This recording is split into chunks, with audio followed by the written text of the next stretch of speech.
Planets, galaxies, Saturn's rings, all of it is floating in the air, as if we're looking through the window of a real spaceship.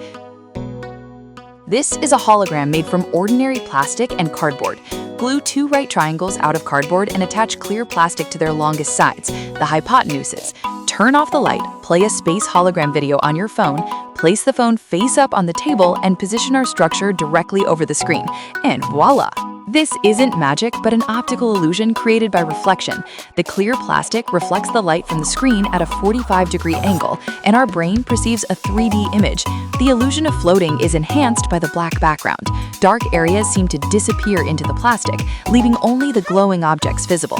That's how science turns simple materials into a portal to the universe. Did you notice which planets are spinning differently from the others, and how many space stations are orbiting Earth?